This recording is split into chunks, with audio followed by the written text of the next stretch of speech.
welcome to the Jeremy Kyle Show. On today's show, we will be focusing on a subculture, the furry fandom, a growing subculture who currently have around 1 million members. So first things first, a subculture is a group of people who have similar interests and beliefs about a certain topic and form a group based on it.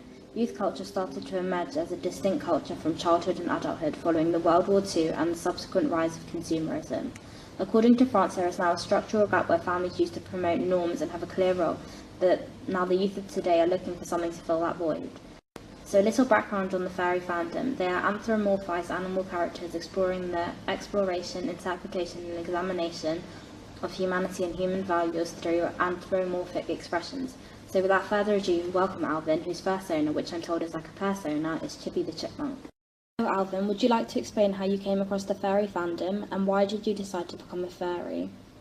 Hi Jeremy, so I first came across the fandom via their Facebook page, which has over 4,000 followers. It looked like something I would be interested in, and so I decided to join. They were really welcoming and really made me feel like I belong. A lot of other furries I know have also discovered the fandom via the internet. You see, there are many websites created specifically for furries.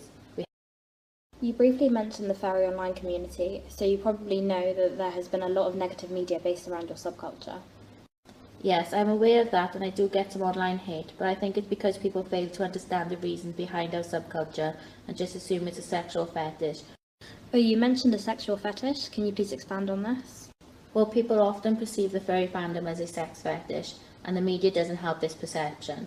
Don't get me wrong, some people in the fandom do have a sexual side to it, but that's not the main reason behind what we do. The fandom is somewhere where I feel safe and accepted, and it's nothing like Gothman's theory. It's not a facade. It's all real when we are in our personas, a place where we can be ourselves. So for anyone in the audience who doesn't know about Gothman's theory, it proposes that no individual acts as themselves, it's a bid to fit in with their peers. Youth culture contradicts this, as individuals choose to associate themselves with any particular culture, and they would only do so if they felt like they could be themselves. So I agree with you, Alvin, on this. So, Alvin, would you say that technology and media has influenced you at all in terms of joining the fandom? Oh, massively. I mean, without technology, I may never have discovered the furry fandom and may never have found somewhere I truly belong. To discuss the influence of technology further, we welcome LSE social psychology professor Sonia Livingstone and author Daniel Bode. So we see that technology is becoming more and more influential within our society. How would you say this influences youth culture, Sonia? Well, Jeremy, the number of internet users continues to increase as technology becomes more influential. Statistics show the number of internet users have risen by 82% since January 2012. That's an increase of almost 1.7 billion people over the past 5 years. And according to the Office of National Statistics, 99% of adults aged between 16 and 34 years old are regular users of the internet in comparison to the 41% of adults over the age of 75. Well, yes, these days children and young people are always on their phones and computers. It is bound to influence them somehow. Don't you think, Daniel? Yes, Jeremy, and with these statistics, it is clear that technology and the internet has a great influence on the lives of children and young people within today's society. Children today often get their culture, gossip and attitudes from the like of Facebook and Twitter in order to stay connected. This easy access to the internet enables children and young people to connect with others on a global scale, making it easier to find others similar to themselves, allowing them to create a group identity through social networks and computer games.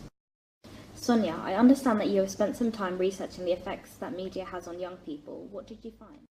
After my research, I found the internet is a place where young people find the opportunity to explore and express their identities and their social relations. I also found that technology puts children in the centre as culture creators and not culture consumers, which makes it almost impossible to pin down a single youth subculture. I agree with you there. Traditionally, a youth subculture is triggered by a music or style change, for example. But now, with the different technology at hand, the variety of interest-driven groups online, there's no social change that triggers the beginning of a youth culture. Now, moving on to another theory, welcome Charles Cooley to the stage with his opinions on identity construction. Hi Jeremy, I found there are 3 important factors when it comes to constructing identity. First being, you look to see how people imagine you. Then you imagine a judgment of them. And finally, then you react to the judgment you perceive.